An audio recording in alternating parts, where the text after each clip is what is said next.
Hello, Beatball World. Welcome back to the Beatball Blues Show as we are starting to do a tour around the NBBA and get familiar with more and more teams. We are going to dip into the Sunshine State this week. I am your host, your captain of this ship, the 2000 offense MVP, five-time world champion, Neil D.A.W.G. I would like to welcome in from the Braille Bandits of Florida. And since I like girls better than boys, I'll start with Miss Kathleen Trutschel. You know, I'm so sorry. I meant to ask you for help with your name before we started recording. Could you say your name for me so I get it right? It's Kathleen Trutschel. Trutschel. Okay. All right. Part of the problem with us when we use a voiceover, my iPhone will say things one way, and then JAWS on my computer might say something another way. I'm not that good with vocabulary and names and stuff, so I hate even jumping into a guess. But all right, so we have Miss Kathleen Trutschel, who's going to be here talking both about the Braille Bandits, and we're going to talk some about Wool, the women of our league, and also with us, another member of the Braille Bandits and the host of the Eyes Free Sports podcast, Mr. Greg Lindberg. Welcome, Greg. Hey there, Neil. Really appreciate you having me on. I managed to get your name correct. I didn't mess that up. I'm impressed. Yeah. 1 out of 2, 500. If I was smart, I would have fired up my air conditioning in this house before getting all this started. It's going to be 100 and something here today, and I'm already, my big bald head's already got sweat going. So I'm really proud of this picture on the on the old YouTube. A couple quick show notes to get out of the way. I know I was bragging that I was going to be looking like a broadcaster this week with a big microphone in front of me and everything. You know, when I ordered my microphone, the only thing I was concerned about, and I guess this is kind of a problem when you're totally blind ordering stuff online sometimes. I don't know. Do either of you have vision, or are you both totals? A little vision, but not a whole lot of usable vision. I got you. Yeah, little teeny bit. So you guys probably experience pretty close to the same thing as me. You know, sometimes when you're ordering stuff online, you hear like the description is exactly what you want, but you can't see a picture. So just going off the description, I was like, man, that's the microphone I'm going to get. It says everything I want to hear. So I ordered it.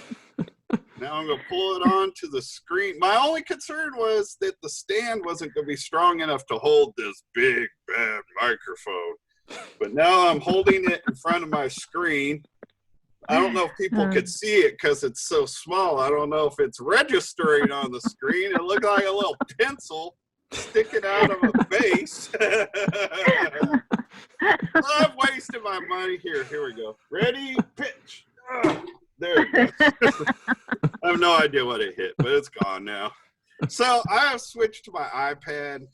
I don't know if how long I'll stay on the iPad. I'll have to listen back, see how it sounds. I think it sounds better than the other things I've been using, so that's a start. And in the end, I don't know that anybody other than me is really bothered by my sound, but I've been going crazy about it ever since I switched to YouTube. So enough about that. And then I just want to throw out, having really decided how I was going to say this, at the end of this month, we have a tournament going on in Indianapolis. The Indy Thunder are hosting an 8-team tournament.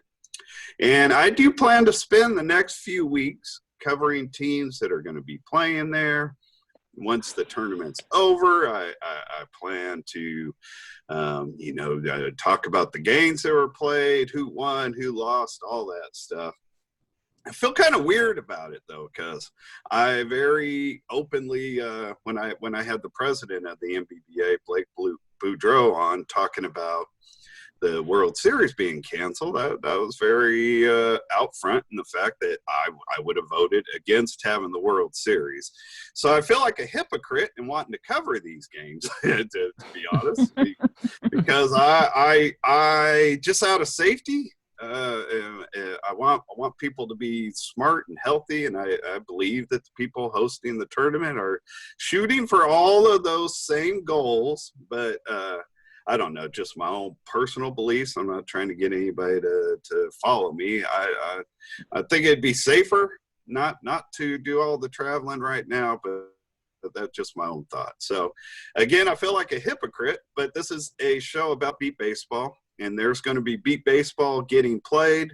And so I plan to cover it, and I just hope and pray that everybody gets there and gets back home safely, and that nothing negative comes of it. So I just wanted to throw that out there before I dive head in over the next few weeks of covering this tournament that's coming up. All right, you guys, on to that. That's why I introduced you a little sooner than I sometimes jump out to people, because I realize I get a little long-winded in my show notes. Sometimes I'll tell Frank, I was like, all right, turn the music down right around the time we bring the guests in, and he'll send a note back. It's like, you almost ran music. You need a longer bumper. Yeah. Exactly right. So, real quick, the Braille Bandits one, personally, I think is a cool name. I'm not diving into wool yet. We'll talk about the women of our league here in a little bit. But going back to when I had Faith Penn on, I remember when I had gone through trying to, get prepared for that show. And I was getting more familiar with the Southwest Bombshell players, because I knew that was the team Faith was part of.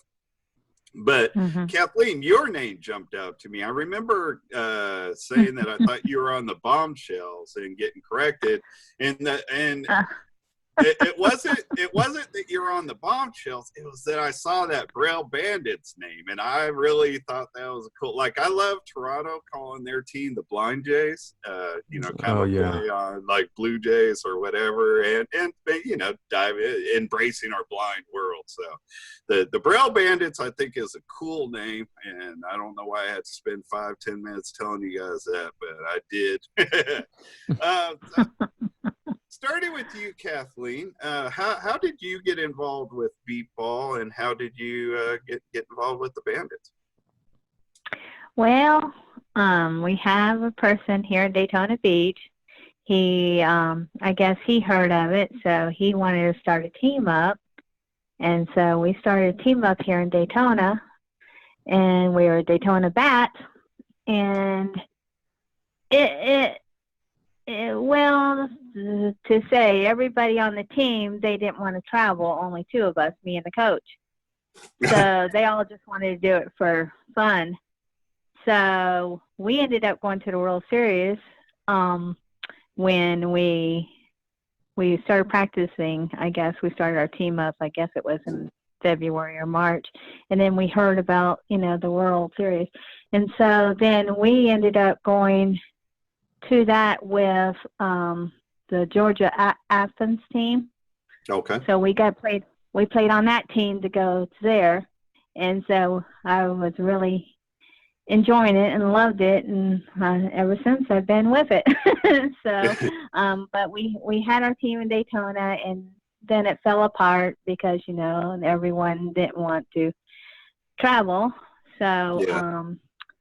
So then the way we found out about the Braille Bandits is that, before our team fell apart, a gentleman from the Braille Club, Larry Madell, I'm sorry. I like the first last name better. Yeah, no relation. No relation. Yeah, I'm just getting these names all mixed up. But he came up and he played with us because he wanted to learn about it and stuff. So he came and checked our team out, and he learned how to play. And then he started meeting more people in the beat ball So then he really got into it, and then he put a team together down there. So that's how I All right. ended up on his team. All right. And you, Greg, what's your story? I know you've already played on like 3 different teams and 3 World Series, right?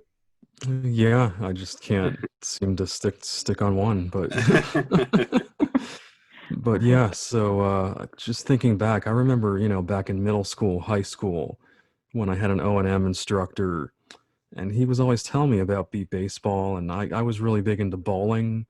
Back in the day, I was on a league for probably a good 15, 20 years, from the age of like 5 or 6.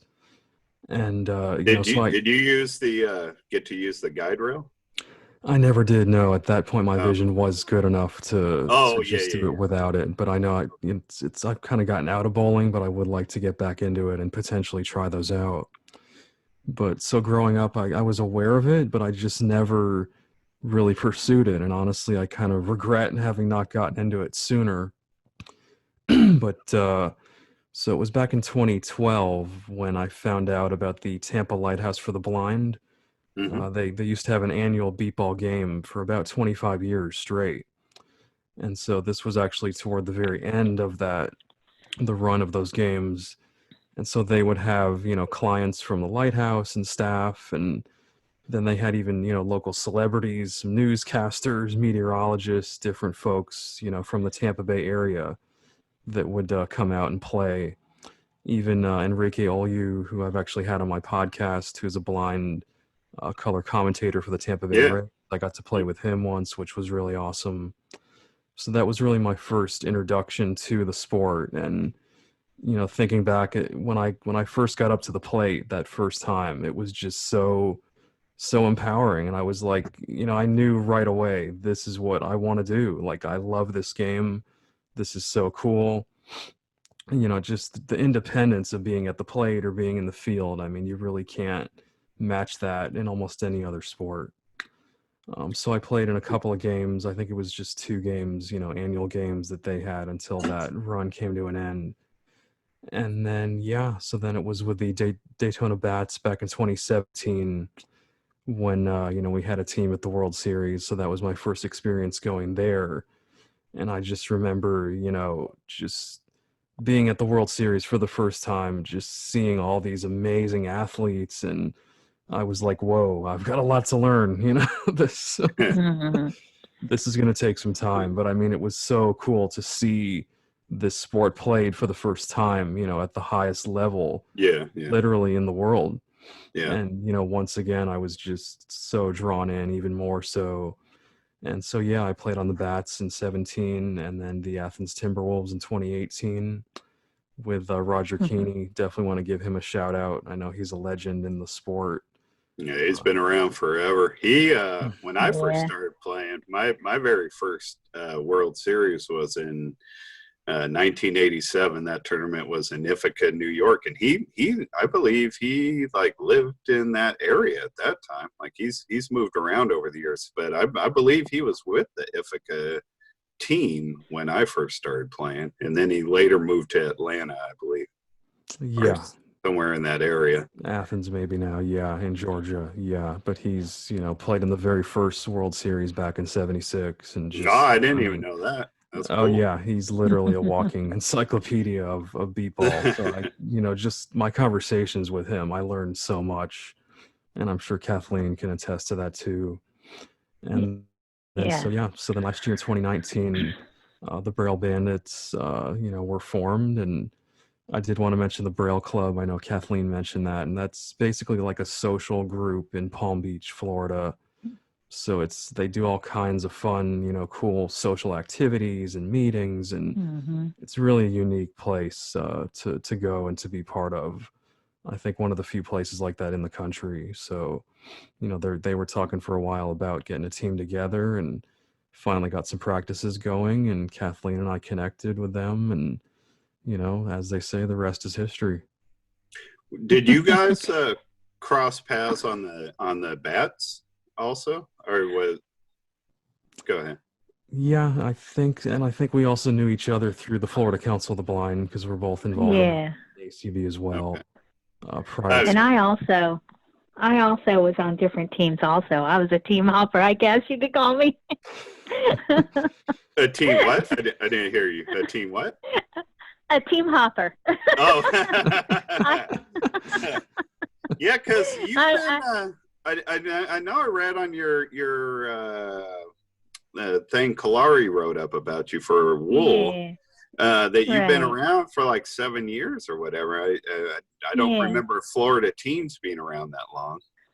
No, I was, like I said, I was with Roger Keeney, 2014, and then 2015 I went to Colorado on their team. Okay. And then let me see. I can't even keep it. I don't even have it in my head now anymore. Since I got to say So it. many yeah. But I That's went all back and forth to Roger Keeney. I went to Roger Keeney, then I went to Colorado, then I went back to Roger Keeney, then I went to who did I go to next? I can't remember now.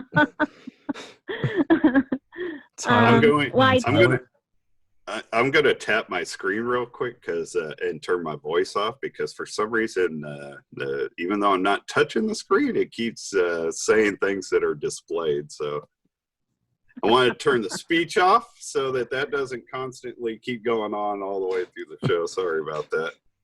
No problem. I was with Tyler, Texas, and I was with then I went back to Roger Keeney, then I went to the West Palm Beach, we went to West Palm Beach with the Tyler, Right. Texas, then I went to Roger Keeney again, and then I played with the Braille Bandits last.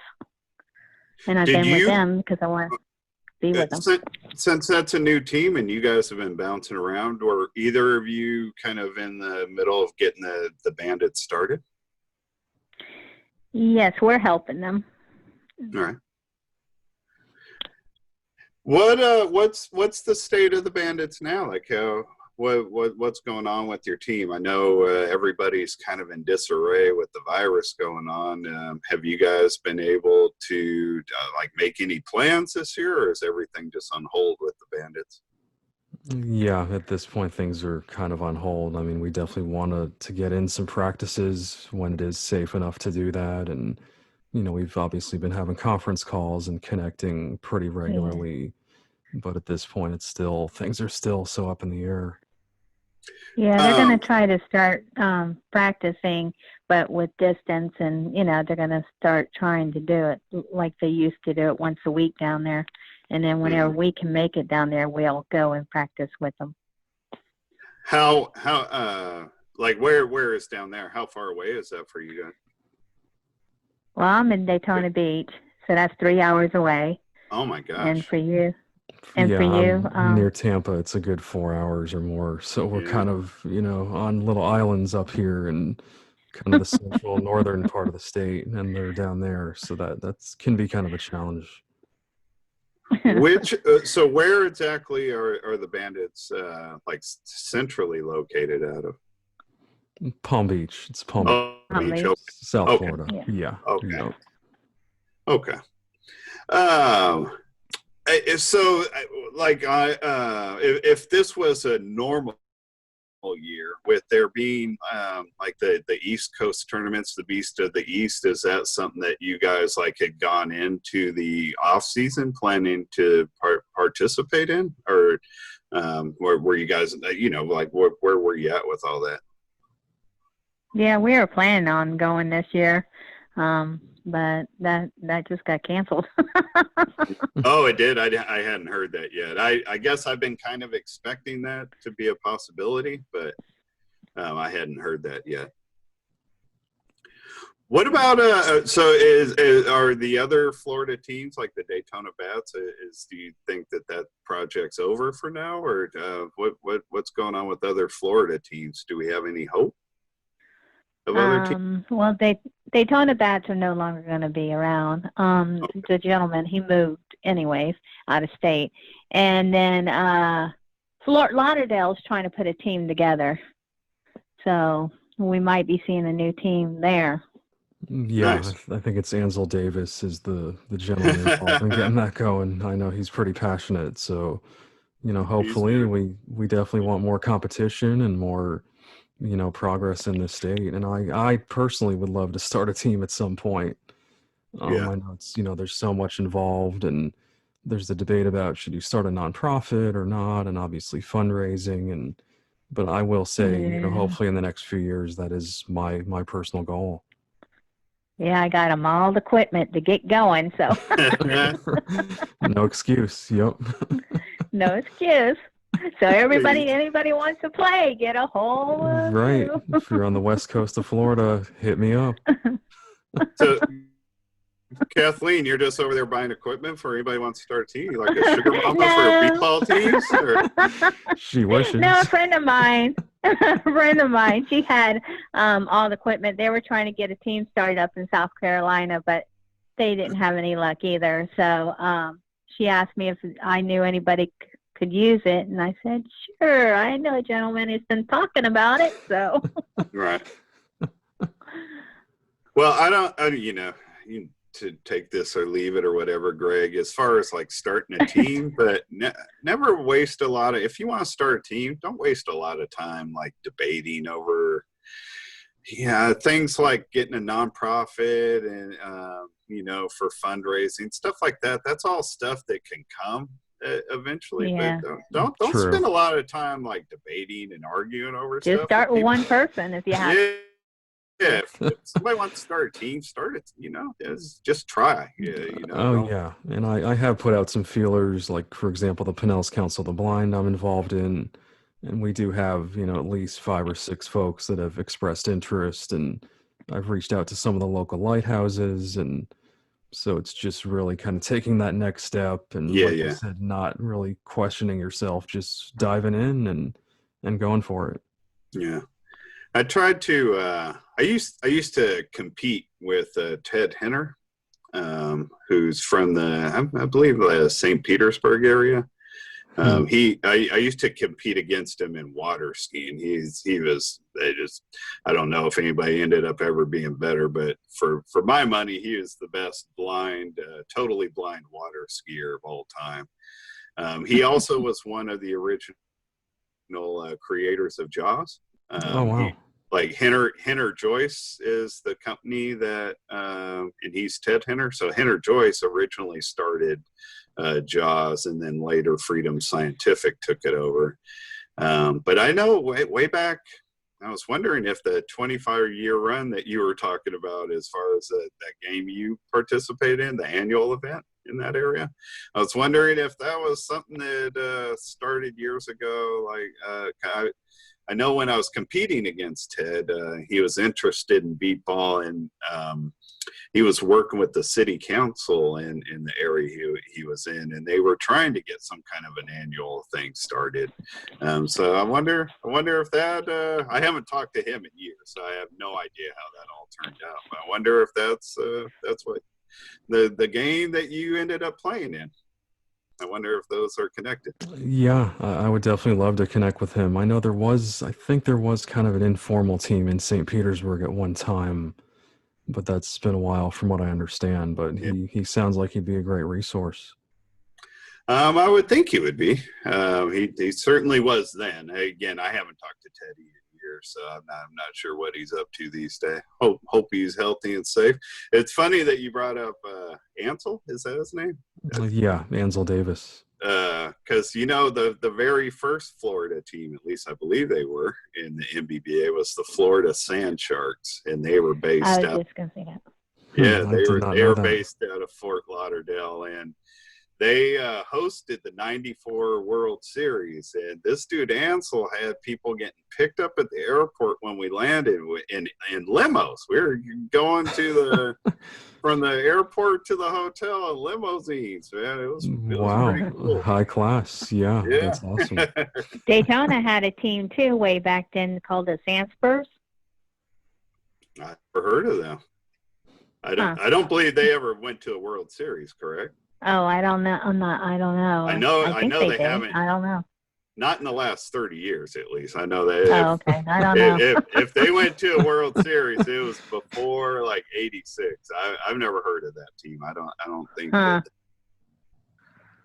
Well, that's I just cool. heard of them. I don't know. Yeah. That's don't know funny. anything about it.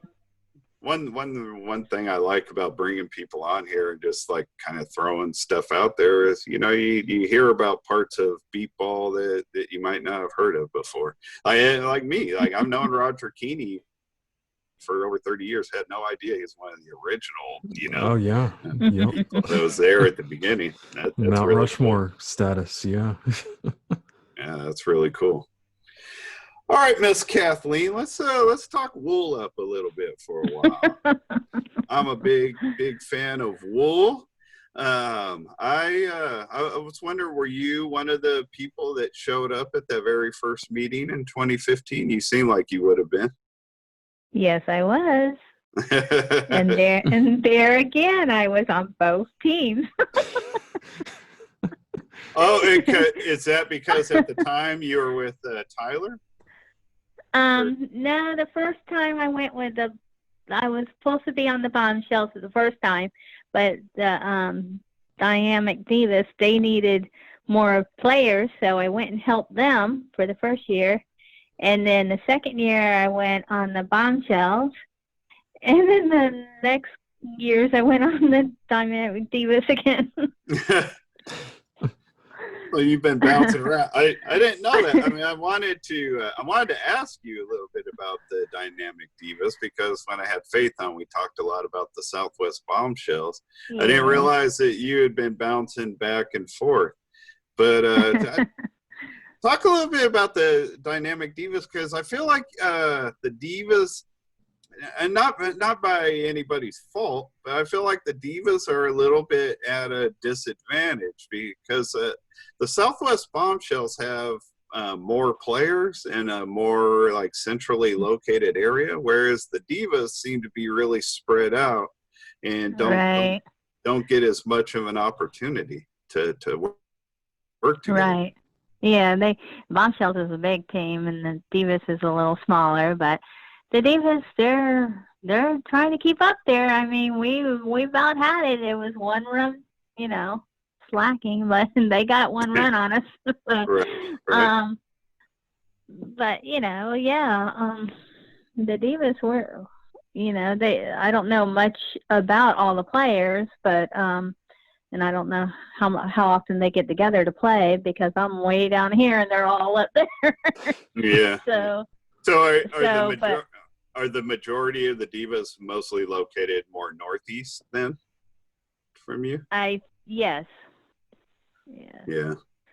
That kind of puts you, They're I guess, all spread out, like you're saying. They got 4 one place, I think I heard, and 4 another place, and 3 and 2 and 1. Yeah. Well, I want to.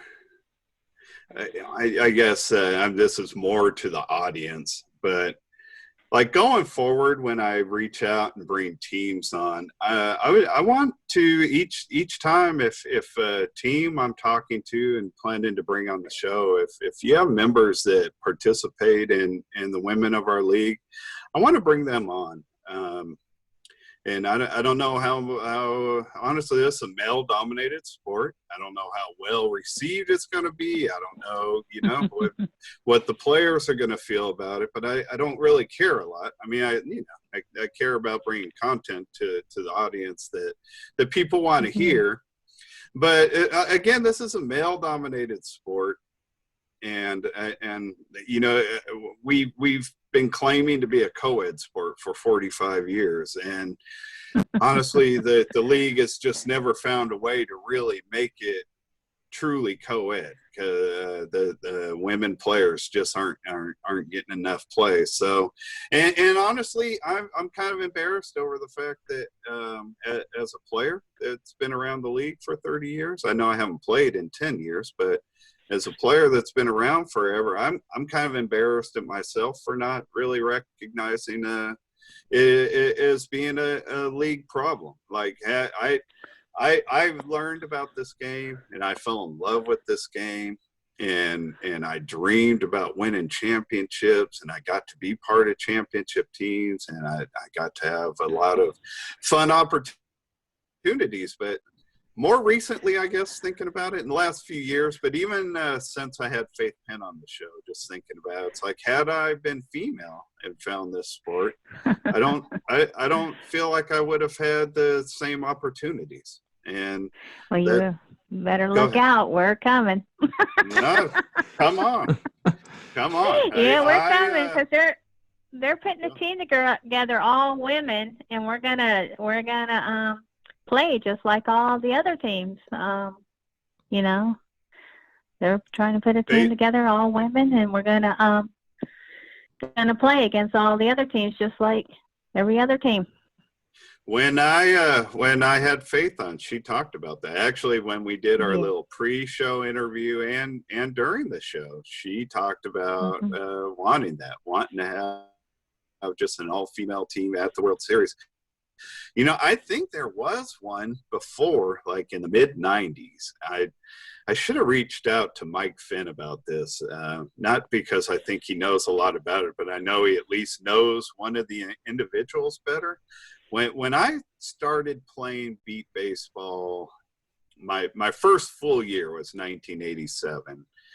And we had a player on our team. Her name's Gail. I don't remember what her last name was, but she had, I want to say, lived in Minnesota previously. And her and her sister, Mary Jo, and that's why I brought in Mike Finn, because Mike Finn used to work with her sister, Mary Jo. So I was hoping maybe he would have a contact still where I could have gotten more information. But I remember Gail specifically telling me about an all-women team that they put together, and I don't know if they went to like a regional tournament or if they went to the World Series, but I remember her telling me about a story where they, on the way to the whatever tournament it was, World Series or regional, their bag of bats got lost.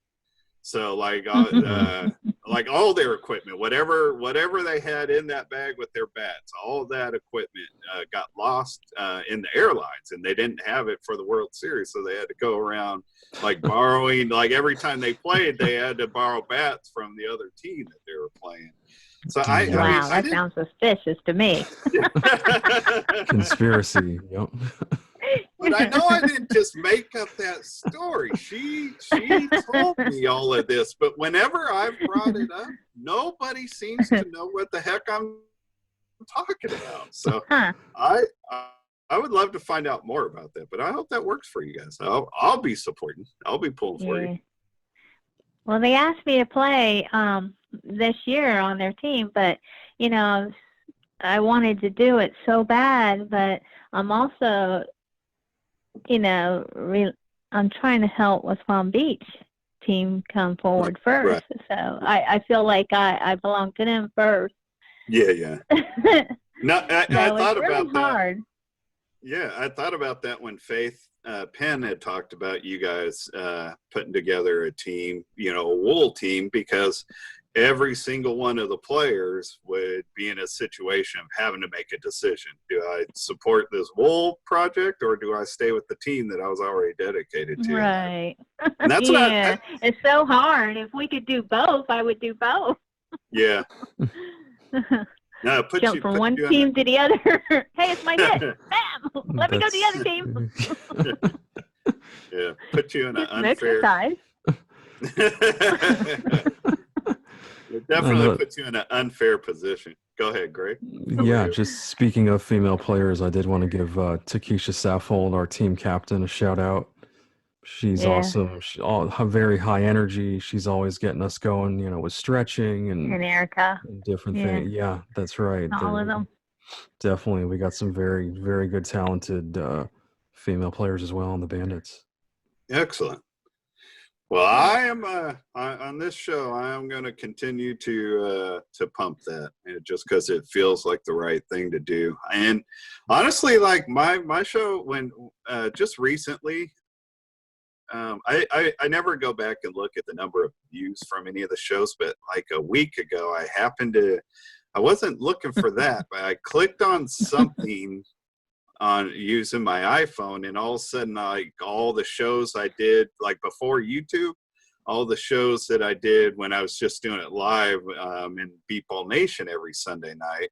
And I was able to see all of the views, and my not by a lot, but my show with Faith had the least amount of views, and that's disappointing to me. Like I have to wonder if it being a male dominated sport having something to do with that, but that was one of my favorite interviews to do. I thought she was a fantastic interview. She was fun. Yeah.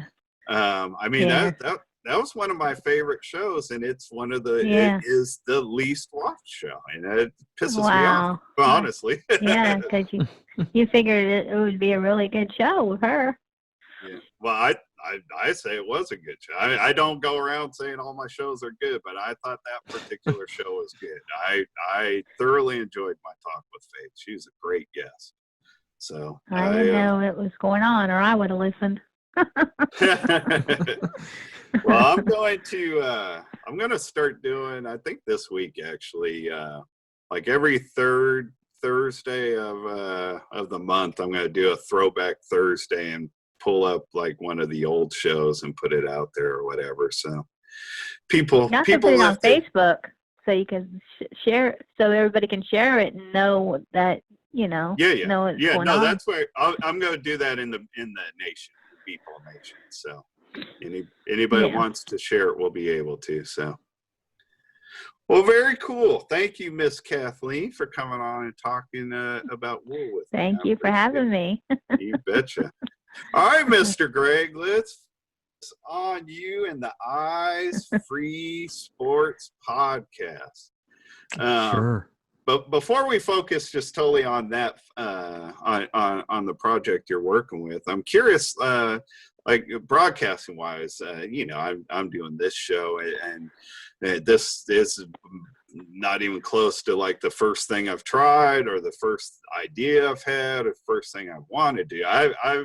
I'm 52, and I've considered myself to be kind of a radio junkie since I was like 11 or something, so I've been into broadcasting since I was a little kid. What's your thing?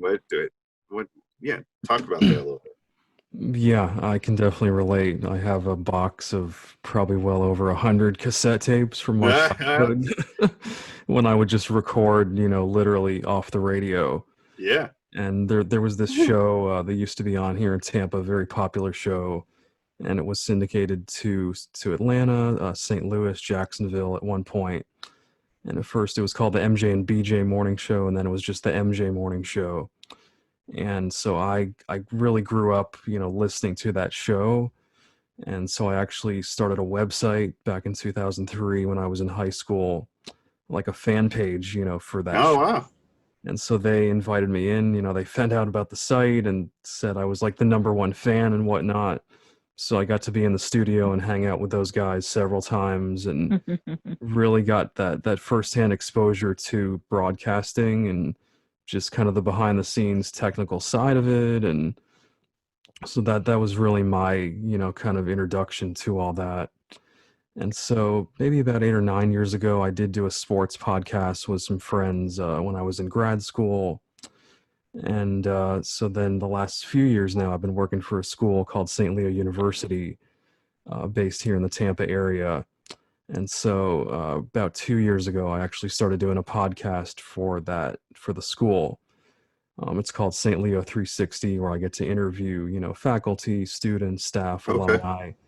Really enjoy that. My boss has just been like glowing about how well he thinks I do that. So, and really kind of found my groove with that. And I thought, hey, I'd love to start something on the side, personally, as far as a podcast. And, what am I really passionate about? And I thought, hey, I love beat baseball, and through beat ball, I've made other connections, to folks that play other sports as well. And I did some research and thought, what, there's really not a podcast out there that covers, broadly sports for the blind and visually impaired. There used to be one called the Blind Sport Podcast that this guy out of New Zealand did several years back. Yeah, I remember that. Yeah, but it's been a few years, and I thought, you know what, I'm going to kind of carry that torch and start my own. So that's kind of how I got into this and started doing this. When you first said the name of that podcast, I was like, God, it sounds familiar. Then you said New Zealand. I was like, I remember that. He had my boy Lex Dillette on his show once. That's where cool. that's where I got familiar with him. Yeah, and I know all the episodes are still available. I mean, if anyone's interested, he did probably about 100 different shows on all kinds of different sports, and so having listened to that was definitely another inspiration for me as well. Like I said, I've had over the years, I've had all kinds of different ideas for shows. And I actually had an idea to do something very similar to what you're doing at one point. I don't remember if I was going to do it on a podcast or like a chat system. I don't remember where the heck I was going to do it, but I was going to try to attack the same thing. And I remember thinking that, like out of the gates, it could be kind of easy. You know what I mean? Get a little beat ball in there, get some goal ball going. But man, it's like after that, it could really start getting thin. So tell me about, because I think you do a great job of mixing up the content and finding stuff, not just like with the shows you do, but like people should follow, Greg's got an Eyes Free Sports Twitter page. On Facebook, there's a page you can go like, the Eyes Free Sports, and you're posting a bunch of stuff up there, Greg, like about all kinds of blind stuff. And I'm impressed with all the broadness, I guess, of what you're bringing out there. So where are you getting all your content? Where you get all your ideas to find stuff? Yeah, I should mention there was a book written, I don't know, 7 or 8 years ago by this author named Andrew Liebs called The Encyclopedia for Sports, or, Sports Encyclopedia for the Blind and Visually Impaired.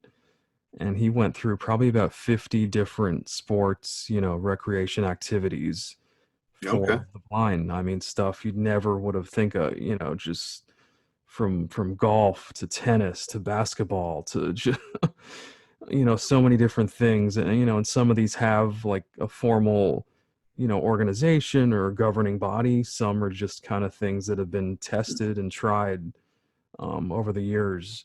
So having read that book really opened my mind to just the variety, like you said, of different things.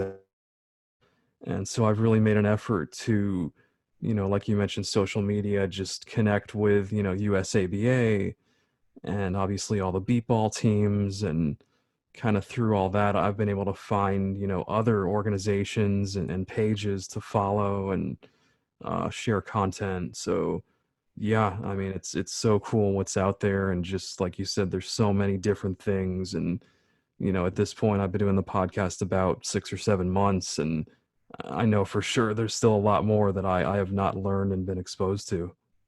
Right.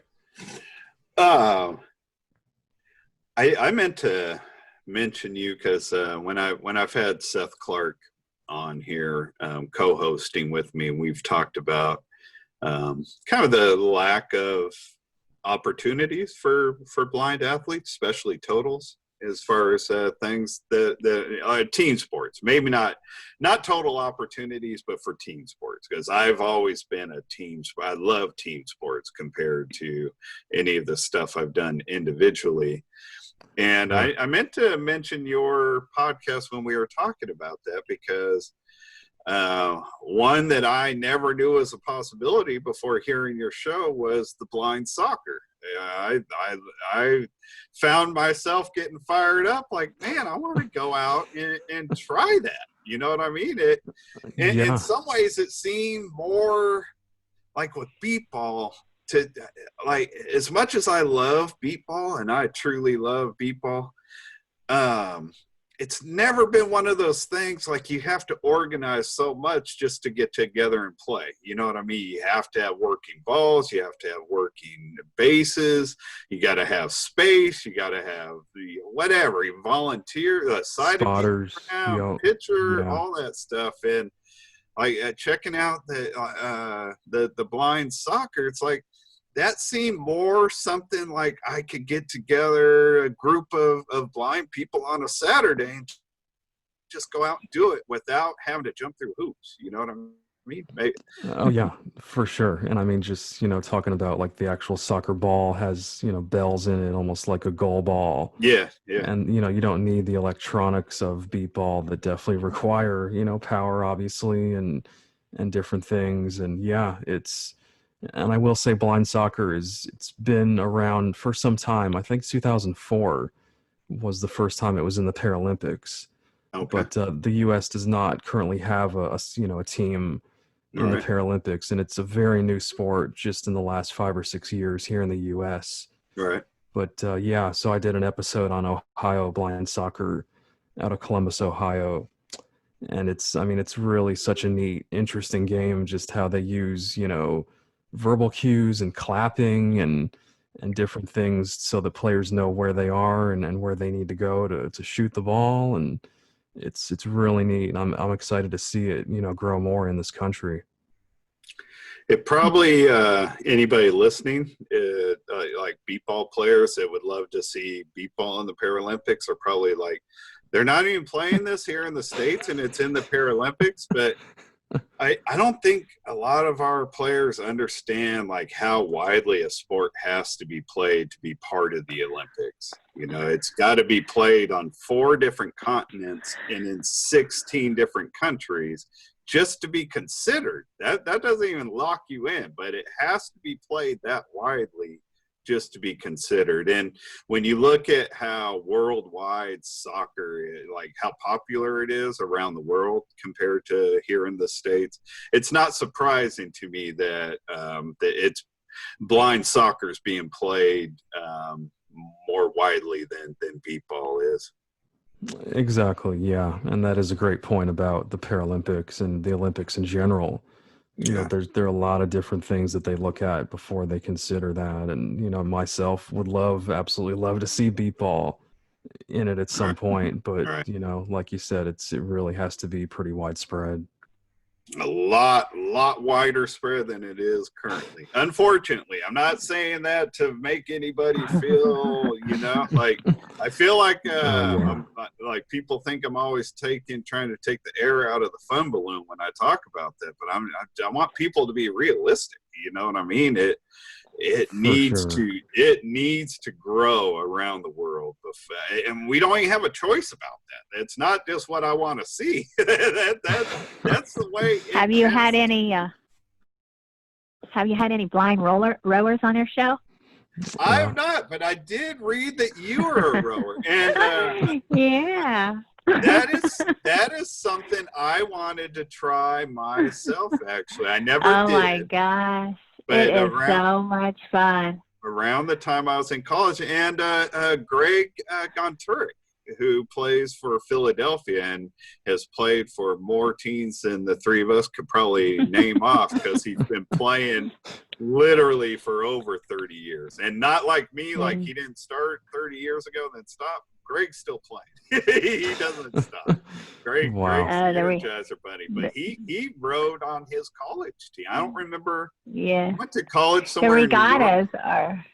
The regattas are so much fun, just like the World Series. Oh, it's so much fun. And you meet so many people. There's like, if you go to the Chattanooga regatta, there's like over 5,000 people rowing there. And oh my gosh, it's just a lot of fun.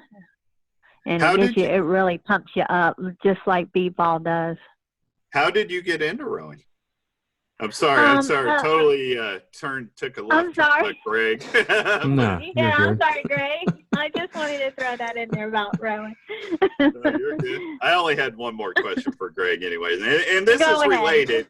This is related because it's kind of stuff Greg covers. But how do you get involved in rowing? There's a young lady here. Well, she's older than me. She's not as young as I am. But her name's Ann Medler, and she started up adaptive rowing for the visually impaired here. And there was like 3 of us that started out, and then it grew a little bit, but now it's back down to 3.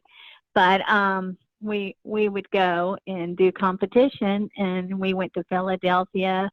For our last year, we did Philadelphia, and we did, like I said, Chattanooga, Tennessee. So I like to keep going to different places and do that. But yeah, it's we do the one-man boat. We do the single. We do the double. We did to start out. We tried in the 8 boat, and and we did the 4. So you know, we've tried it all, and you know, it's whatever anybody prefers, what they want to do, they get to do it, and if they're able to. Yeah. But yeah, it's a lot of fun, and I had a couple of my friends even try it that has 20/20, and they're like, I don't see how you stay in that boat. They can't do it. Tell them, don't take nothing away from you just because you're better at it than they are, you know. Hey, Greg, I'm wondering, just wrapping up about your show, do you have a favorite episode? The soccer episode was my favorite, but do you have a favorite episode? Yeah, I would say I actually did a 2-part episode with Kyle Kuhn, who's a para-triathlete, totally blind guy. And he just gave me so much great, you know, information and insight into the triathlon and the 3 events, you know, obviously running, cycling, and swimming, and kind of the adaptations that go along with those, you know, with tandeming or tethering to a guide or whatnot. Yeah. And I mean, it's just fascinating. I mean, he set, I think it was the world record for the fastest triathlon for a blind competitor.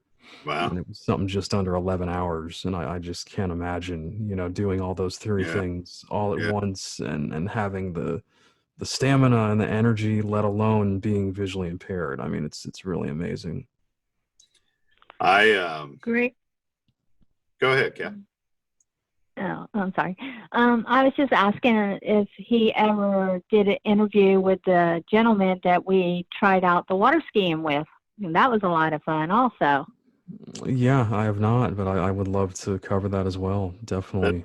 That's funny she asked that, because I used to compete in blind water skiing, but I haven't since the early 90s. And once I stopped competing, I just lost total touch with it. I was wondering if they even have like a blind. Oh, yeah. Yes. Oh, yeah, they have it. I'd love to. I would love to do it, but it's so far away. It's over there in Lakeland. They do it in Lakeland. Yeah. I personally would love to hear a show on blind water skiing. Hint, hint. Sure, it's all added to the list.